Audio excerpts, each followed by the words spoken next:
again, everybody. Thanks again for joining me today. I am Cameron Bashaw with Neologic Studios, and you're watching episode 6 of Into the Gauntlet, where today we're going to be covering Cool Story Bros Beach Romance. Let's dive in.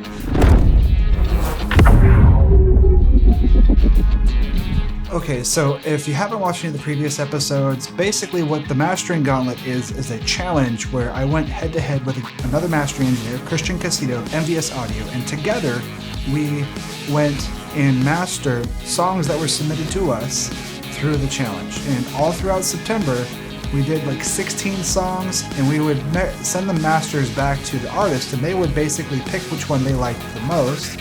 They got to keep both masters. They didn't know who did what.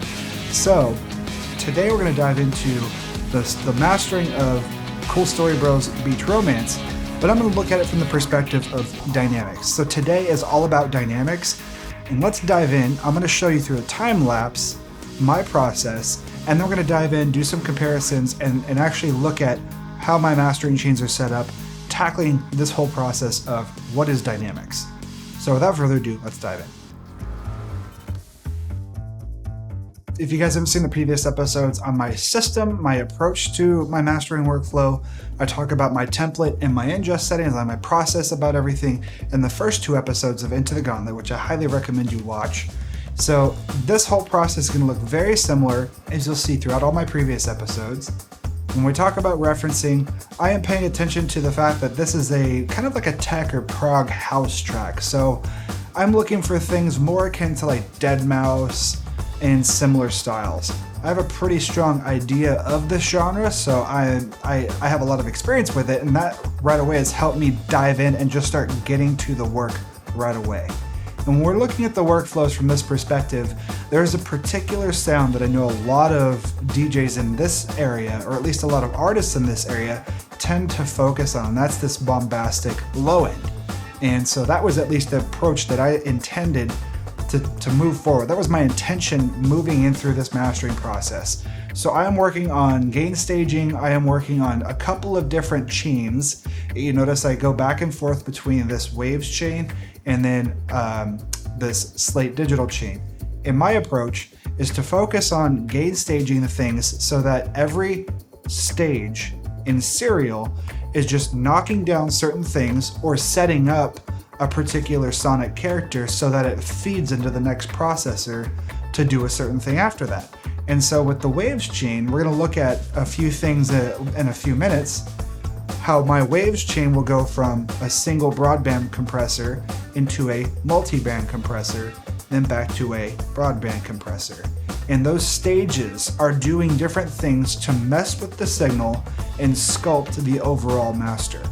As you can tell, I do a few other things that I like to do to emphasize certain portions of the song. Now, I feel like I had this track dialed in because it's such a strong mix. This guy has great mixing chops and production skills. So if you listen to the song, which we'll play for you in a few minutes, you're going to hear that the mix is already set up really well.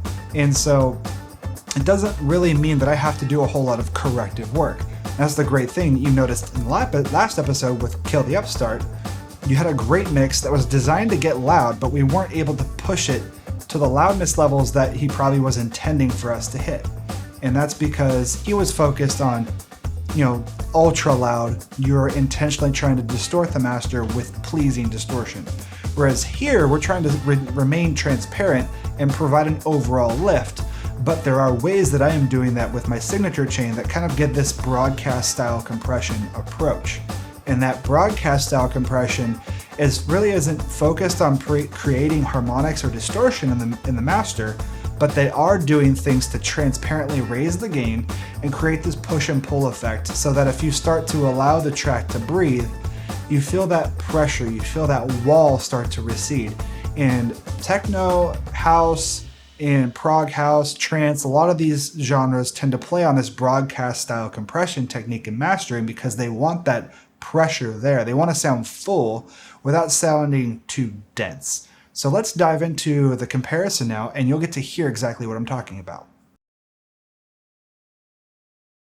Okay, so in my DAW, you can tell the blue on top is Christian's master, and then the orange on the bottom is my master. And we're going to take a listen between the two mastering approaches And I want you to take away some key differences, or at least listen for some key differences. Now, this time I want to focus on dynamics. So listen to the pressure, the overall level of things, and the presence of the way the character of those things are responding. You might hear an EQ difference, and you're definitely going to hear it in the upper mid-range and the top end. But where the real character difference is the dynamic structure that's happening, because I'm using a multiband approach in my master. And so you're going to hear some different pressure levels. So you're going to feel it in the low end. You're going to hear it in the mid-range and the upper end.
If you took a listen to that, you can definitely feel that there were some structural differences to the way that the gain, or at least the volume, the pressure level of everything was impacting.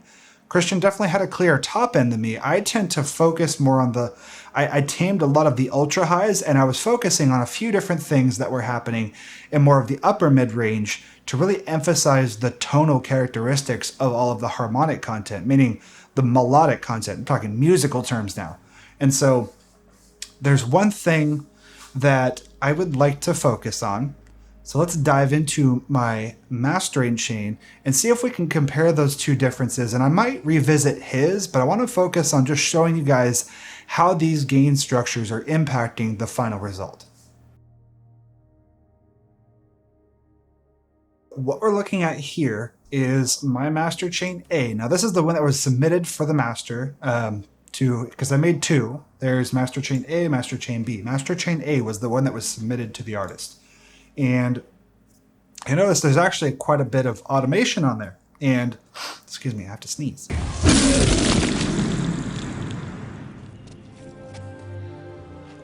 God bless you!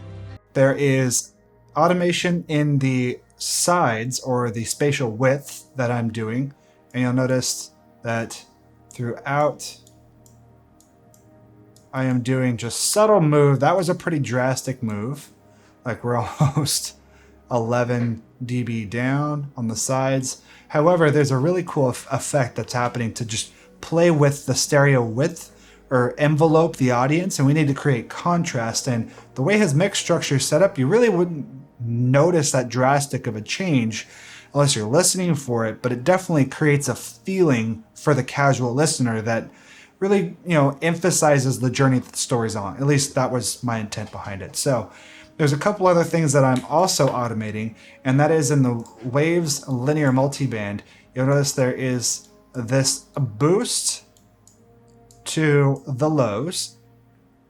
So you notice the gain here in basically everything below 90 hertz will dip between certain parts of the song. And I notice there's a little bit of low end content during the quieter parts of the mix. So like this rest with the pad here, I'll play this for you in a second. And basically the full intro of the song as we bring it up. I might play you a couple snippets of the beat intro and the verse 1 breakdown. And then as we get into the melodic drop, you actually hear the difference that the low end coming up does to help emphasize the movement in the song. And so those are things that I'm paying attention to. But also, you'll notice there is this band 2. I am also doing a dip during a very big rest of the song. And I'm really allowing the top end, if you look at those last 3 spots in the multiband chain, all the upper frequencies are being emphasized here as opposed to de-emphasizing. Like, I'm not focusing on the low end as much, I'm focusing on the highs to bring up more of the harmonic content.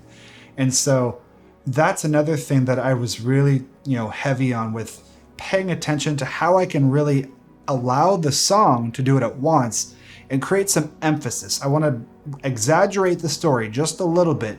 By making these subtle moves can do quite a drastic change in the master. So if you noticed, it's really a 2.4 dB difference. Now, it may sound like a little bit, but that's actually a lot in terms of mastering moves. Mastering, it's usually a game of inches. We're moving increments of a dB sometimes, and that's enough to create a difference for other things downstream. That it's just the compounding effect. So let's take a listen, and I'll play through those key spots and see if you guys can pick up on the pressure level, the difference between what those tools are doing.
All right, so you can tell that tool alone makes a pretty huge difference, right?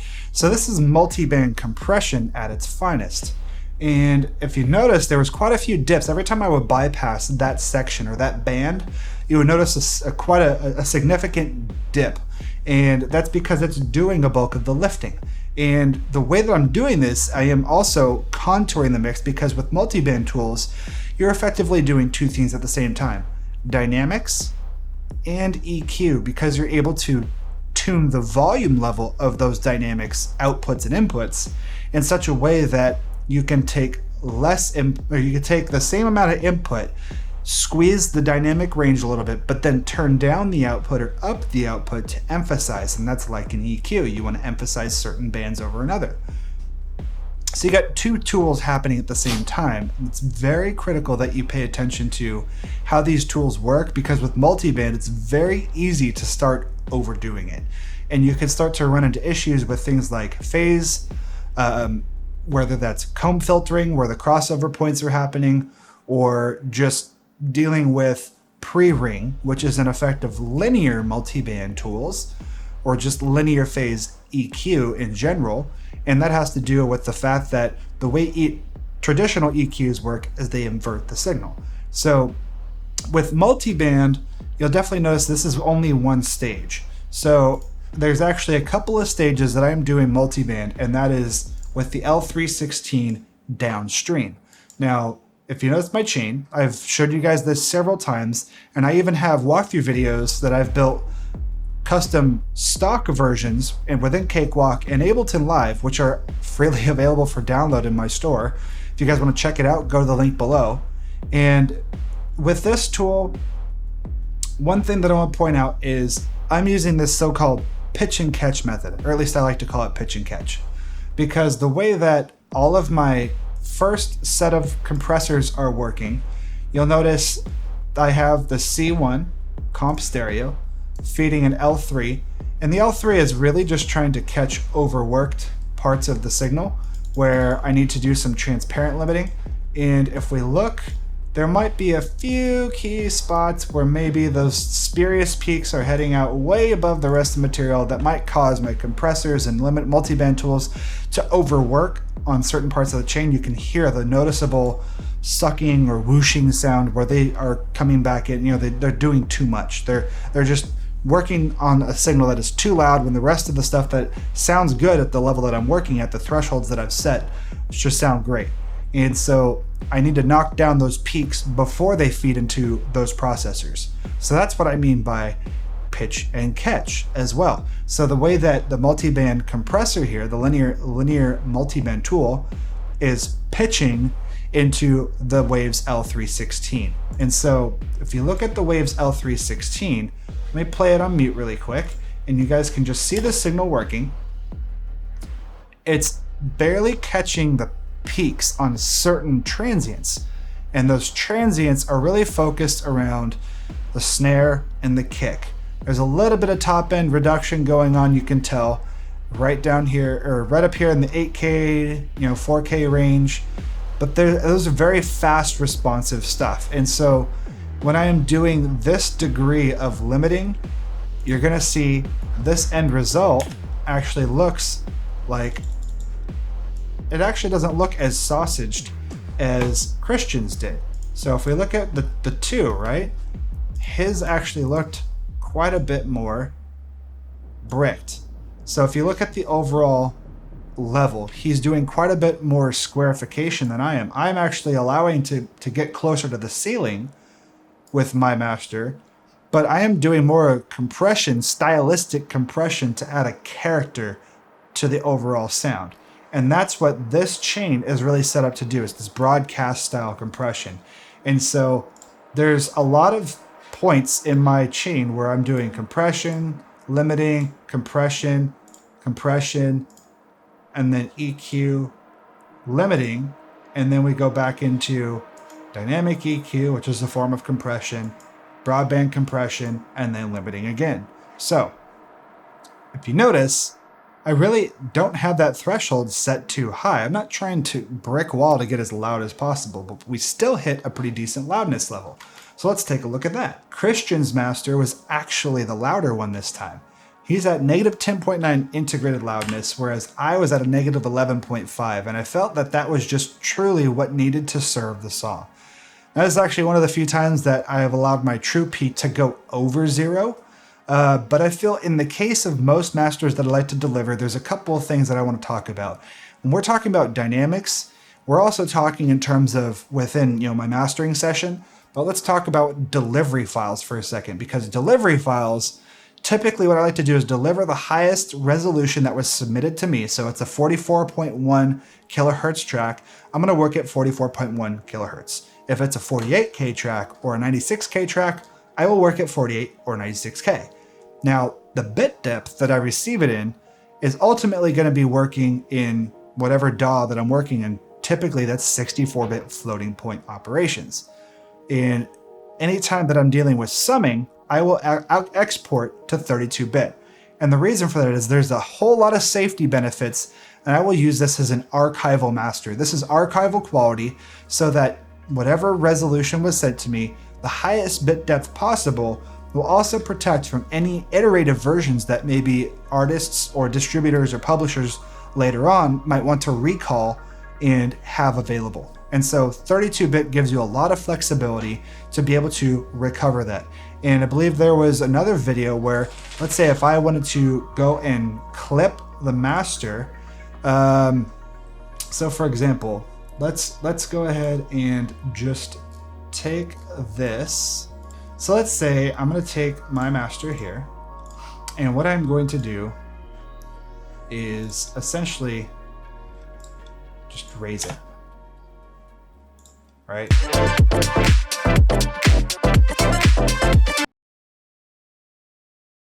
That's pretty brick walled, right? It sounds distorted. Okay, that hurts. And you can tell it's absolutely clipping. It is crushing the crap out of this. So let's export that. And let's call this one 32-bit test. So I'm just going to export this 32-bit test. 44.1 32-bit. Yep, everything looks great. Export that. So now I'm going to re-export at 24-bit depth, and I will import that one. And let's take a look at what's happening there. So let's go to export, and we'll call this 24-bit test. Let's set this to 24 bits and export. So here's the 24-bit file. And you can tell that is just a brick walled mess, right? And so now let's import the 32-bit test and see what's going on. Because they look identical, right? That looks like a shitty mess. All right, so let me just solo the 32-bit test first and see what's happening here. All right, so let me just turn this down first. Let me turn this way down. Let me play this back for you. I'm gonna start with a 32-bit test.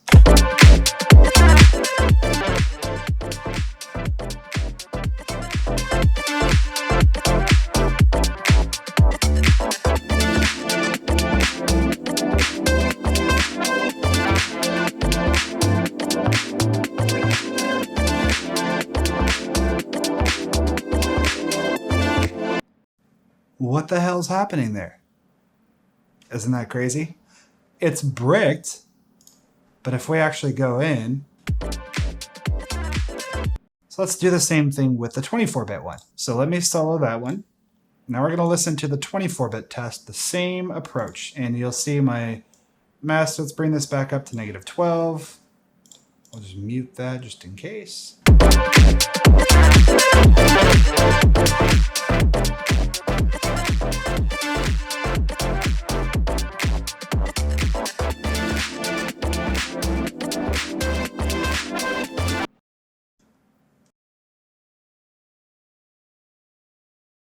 All right, so what's happening there? Because if you look here, that waveform is still bricked, no matter how much we turn it down.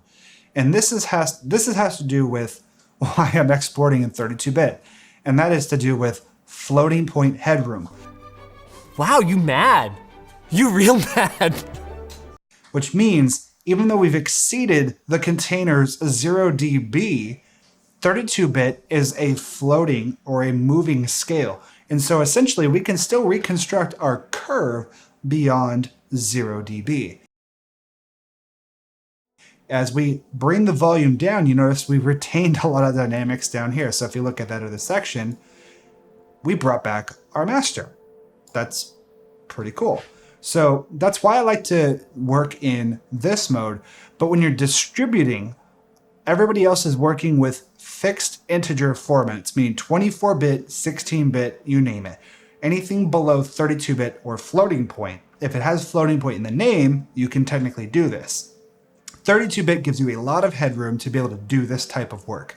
The other thing that that's doing is it's also pushing the noise floor so low that if you have a really dynamic recording, let's say you're doing a field recording, you're capturing noise, fields, like literally just soundscapes of the ambience background, and you have a really quiet gain on the microphone or whatever you're recording, and that allows for a very big dynamic range between the loudest things that might be passing by the microphone to the quietest things. In 32-bit, that brings the noise floor, meaning whatever is actually in the microphone that's producing noise, the floor itself, mechanical noise or line noise from the electronics, that can be pushed even lower. And so you'll be able to perceive those if your equipment isn't up to par. But if you have great equipment, being able to recapture in 32-bit will also mean that you can capture a huger dynamic range with an even lower noise floor. There's a bigger range to work with. And so anytime you're dealing with mastering, this is something that I want to talk about more. And if you guys have questions about this, definitely leave me comments in the below and I will try to answer them next episode. I did get a couple of questions this week, and this one happens to be from Uriel, which is the same person who asked last week. And he asks, what are the most important plugins on a mastering chain? Now, from a mastering engineer's perspective, we do have go-tos, but I would say that this differs for everybody. Where you're going to find typical things, there are things that we have in common, is I would generally look, and if we look here, I'll pull it up, and let's look at my mastering chains. There's some things that they have in common, and typically what that's going to be is a limiter at the very end, whether that's the FGX or the L2 or the Pro L2 from FabFilter, which is a really good one. Lately, a lot of people are raving about the Elevate from Newfangled Audio, which I have used in plenty of projects, and I am definitely liking it more and more for the heavy bass and EDM stuff, just the edgier stuff, because it does seem to do a lot of cool things with recovering or preserving or modulating transients to do things that just aren't done in broadband limiters. The next thing that I want to point out, there's different schools of thought on the approach from the order of things, but for the most part, you're going to have an EQ, and typically you're going to have corrective EQ, meaning if you're doing something to correct, maybe there's an issue in the mix that is causing your dynamics to overwork, that's where you want to go in and sculpt that stuff out. That's why I usually tend to refer to cutting EQ first and then going into my dynamics chains. But the other perspective, that this one's specific to me, is I like to use that L3 as a safety limiter. That one tries to be as transparent as possible so that during the mix being played through, if there are spurious peaks, maybe it was a live recording, for example, and you have some weird things going on in the mix that just you can't get redone or remixed or controlled in the mix. It is what it is.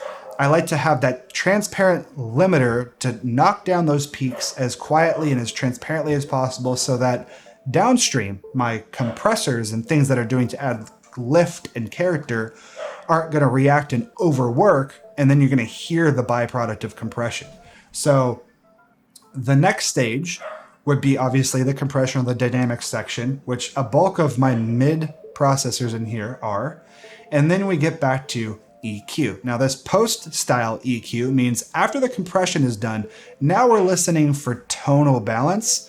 And with this chain here, this is where it gets interesting because I have two tools which are kind of doing some of that EQ work for me because of the way that the output of that dynamics squashing is happening. I am emphasizing certain ranges over the others. And so once I'm done with that, we go into our dynamic EQ. Sorry, that's ozone here. And for the most part, I'm just rolling off some highs. Pre-EQ, cutting, corrective. Post-EQ is creative or broad strokes, like I'm trying to be very general. So they had another question, and that was, what are your thoughts on the NLS bus, which they're referring to the Waves Nonlinear Summer, versus the SSL comp? Do they do the same thing? Now, this question is starting to get into territory where we're talking about saturation versus compression. Saturation is a very specific type of modulation on the signal. Well, we're not really doing dynamics, but it does tend to do some dynamics because of the way we treat it.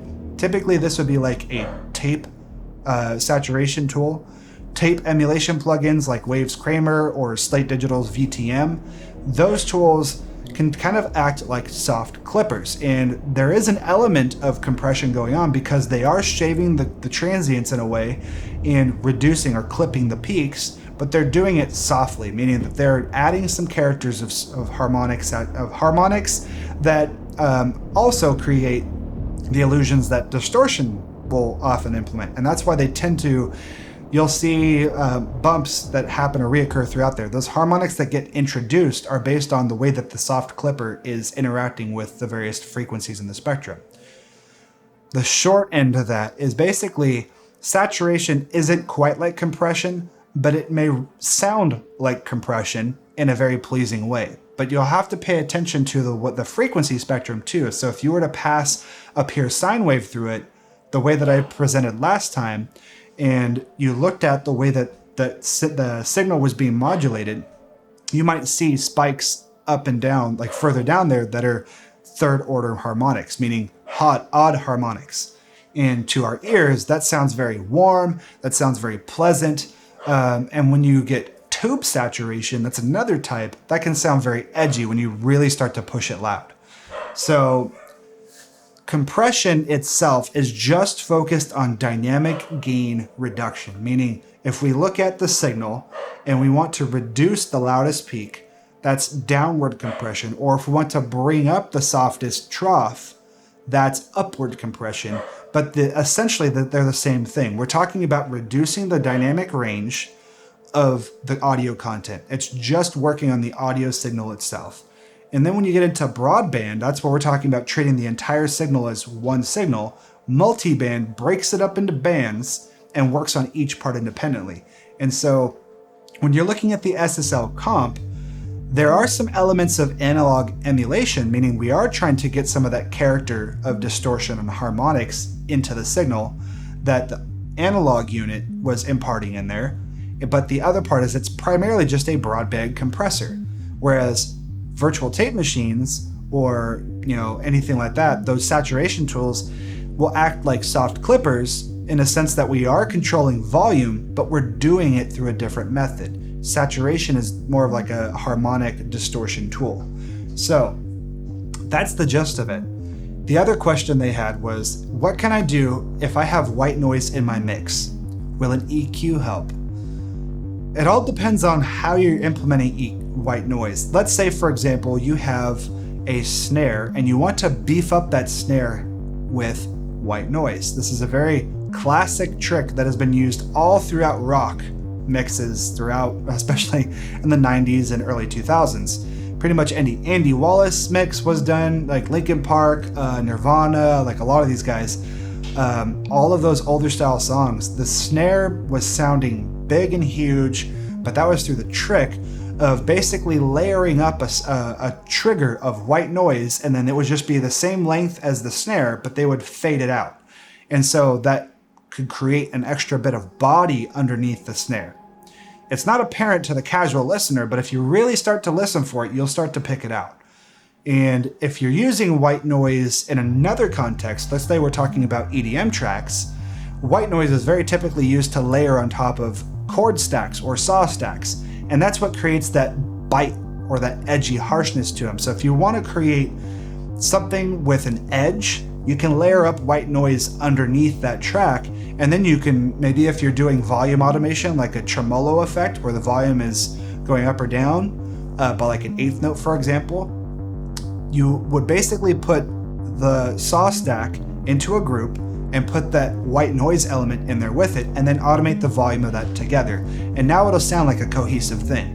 So white noise is something very funny because it isn't the same. Like if you were looking in terms of the frequency spectrum, it's not equal in terms of our ears. Pink noise is actually equal in terms of our ears. So the way we perceive sound, technically that's something where every octave of frequency, we are hearing it at equal loudness. Whereas white noise is just straight, there is volume at the same level, it's just random noise that is the same volume across the entire frequency spectrum.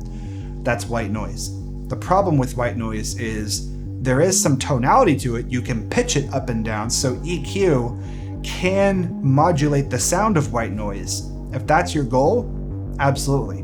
You can use that to enhance the sound of your cymbals or hi-hats. You can make a hi-hat out of it if that's what you want.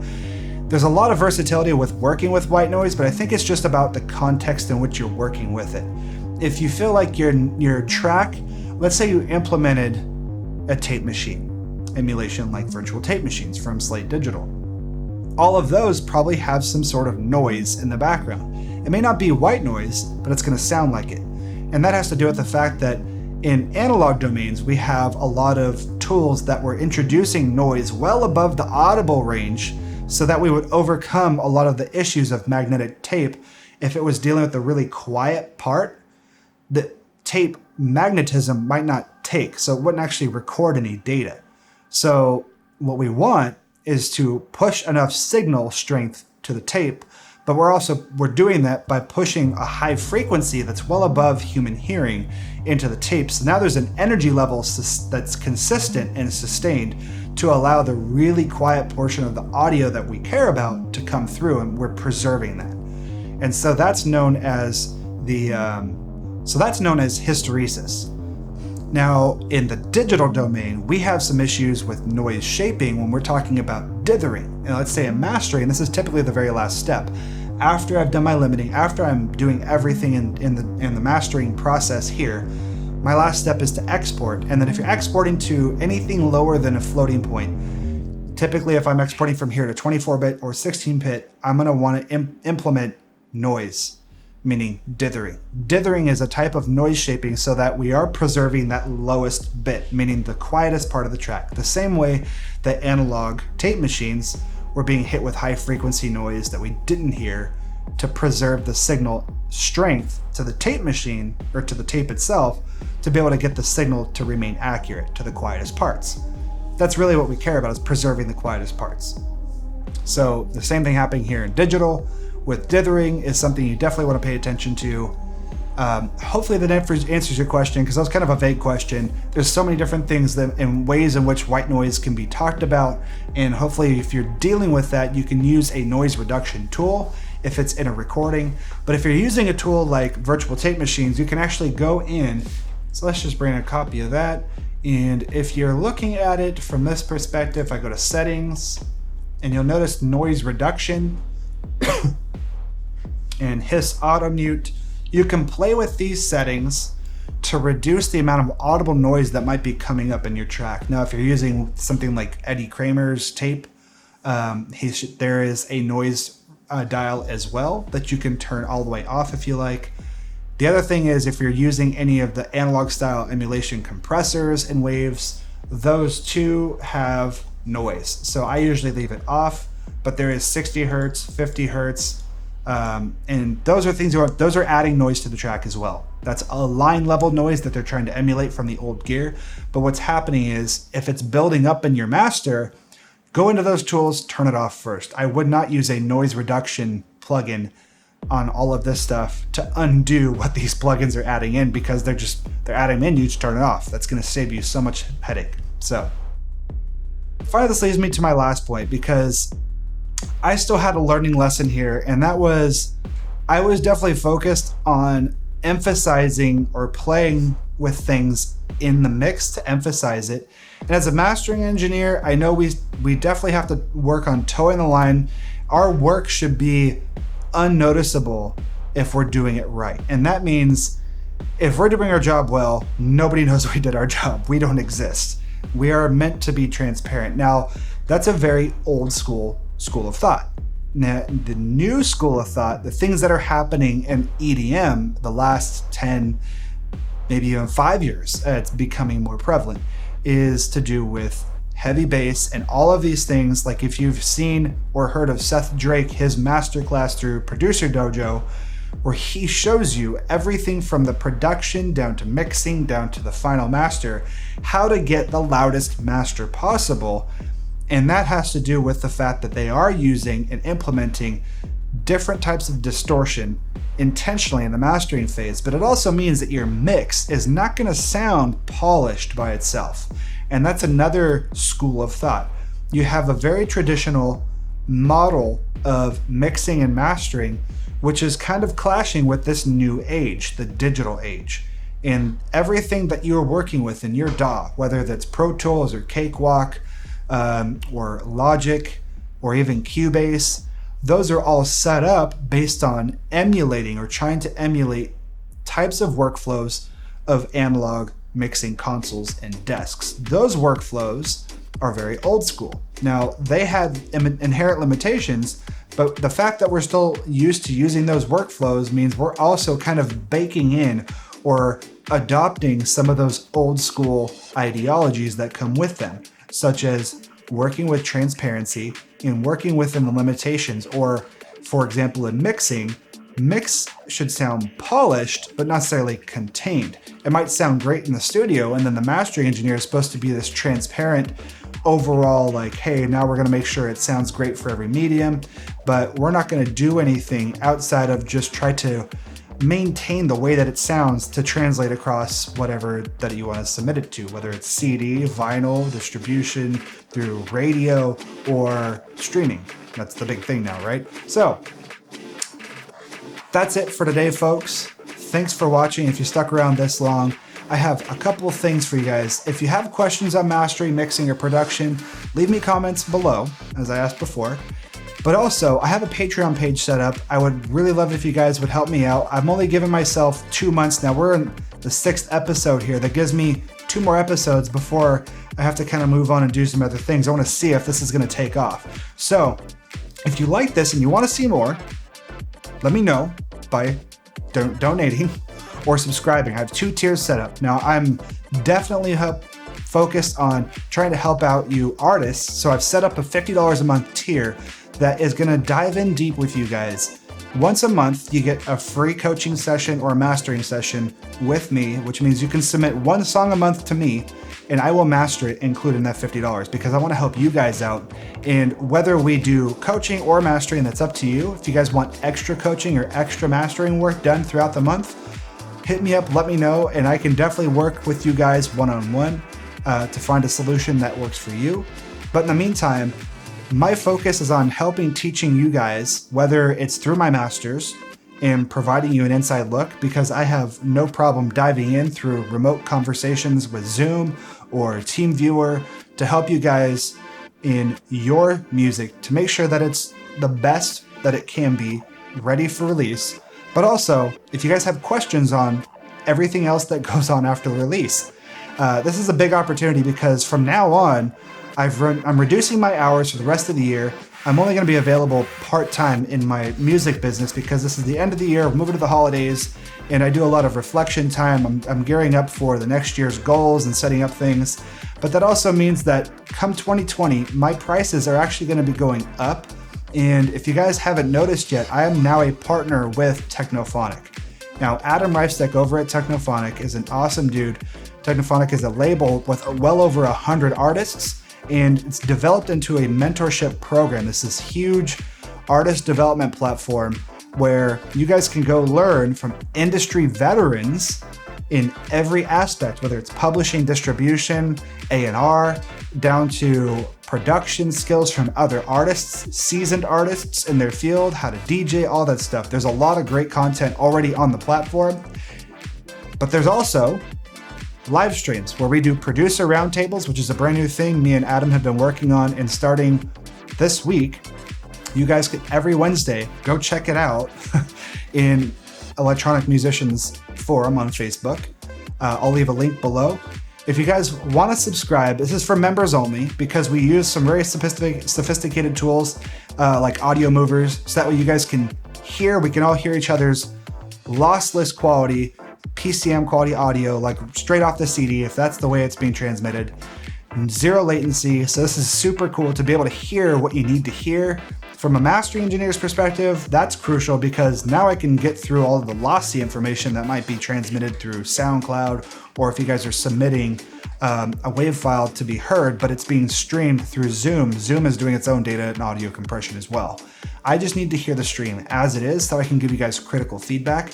But we go well beyond just the mastering, the production itself. We want to hear, that's a great starting point, is to hear the audio quality of what you're working on, but then we'll dive deep with this brand, what your image is like, your social media. Let's dive deep and we're gonna uncover ways that we can help you accelerate whatever it is your goal is as an artist or a musician, or maybe you're a producer.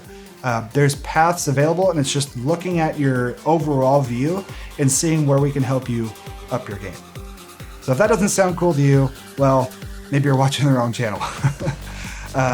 In any case, thank you guys so much for sticking around for all this stuff. And until next time, happy productions.